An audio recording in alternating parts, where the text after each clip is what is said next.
Hey guys, it's Samantha, aka Mixed and Transition, and I'm just doing a short tutorial on my whipped coconut oil hair mask today.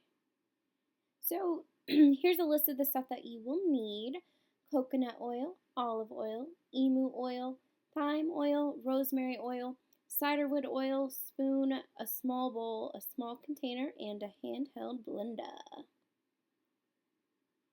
Okay, so a couple of things. The first thing I'm going to use here is just coconut oil.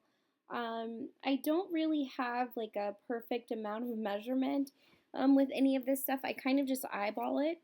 So I'm just going to start off with, a couple of scoops um, of coconut oil just to get started, since that's going to be what the majority of the mixture is going to be, is coconut oil. So I do use quite a bit of this. I kind of I think it's like just about enough, like for as much as ice cream that you'd want to eat.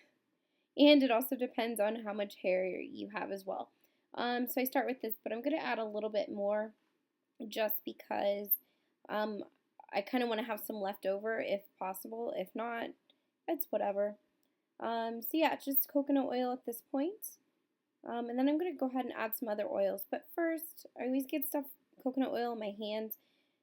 So I just rub it on my body because it's a nice moisturizer and waste not, want not, right? So the next thing that I am going to use now is extra virgin olive oil. Again, with this, I'm just going to eyeball it. If I had to estimate, I would probably say it was like, maybe like a teaspoon or so. No, probably a tablespoon actually. I would go with the tablespoon. Next is emu oil. Emu oil is something new that I have added to my regimen, but it is supposed to help with shedding and reducing that. So I'm excited to try that out. So I did about 10 squirts of that, however you get it. If you do choose to use it, then probably about 20 drops. That is red thyme oil. It's also another agent to help reduce shedding.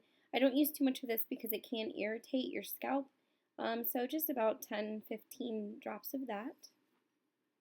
Next is my cedarwood oil. Again, this is also supposed to help with reducing hair loss. So adding some of that into my mix as well. Probably about 10-15 drops of that too. And a couple for good measure.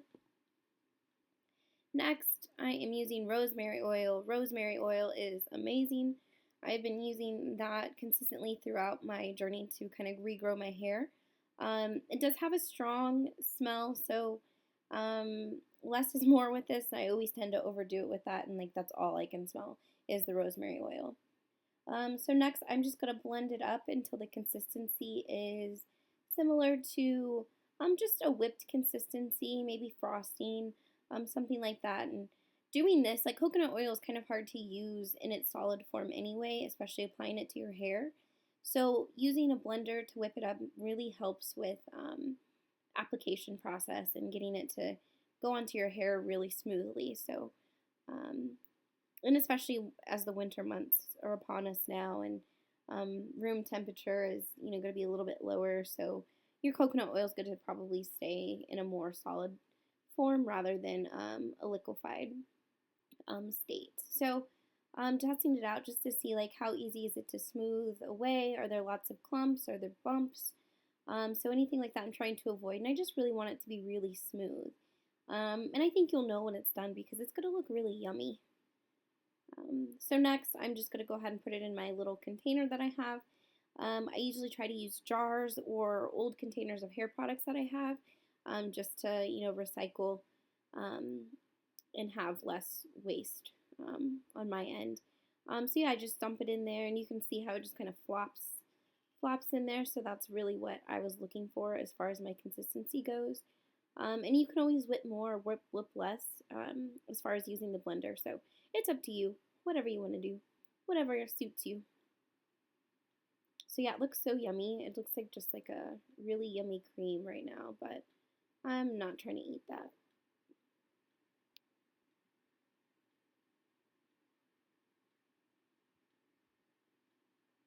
And I'm making a mess, obviously. It wouldn't be me if I wasn't, so a couple drops here and there. Gotta clean it up before my cat tries to eat it. So yeah, there's that, and some nice and creamy. So next, here's my application. I'm going to speed through this because it takes forever. But anyway, this is really dirty hair.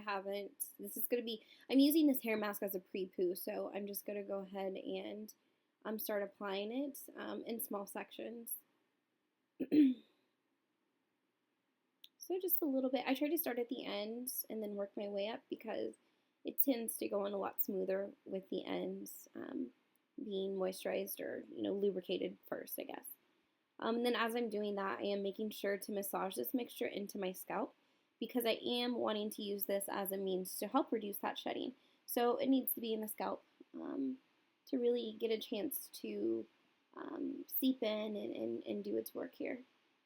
So I just twist that piece up, start on the next section, go with smaller sections, just to ensure that I am getting every strand covered, and as well as, getting that on to my scalp as well.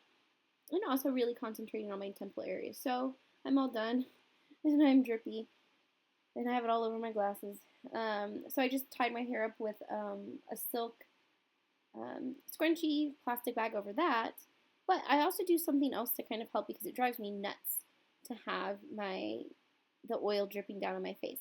So I do use a headband or sweatband, put it around, and then this is just a hat my mom crocheted, and it's big, so it fits over everything. Okay, so I let that sit for an hour, and these are my results. I washed it out, shampooed. My hair's really soft, really defined. It just felt really good. So I definitely wanted to use this again. But the biggest thing of it was that the second time I washed, my hair shedding was so much less. So it was a really great thing. Anyway, that's the end. Follow me at Mix and Transition and subscribe for more. And please like. Thank you.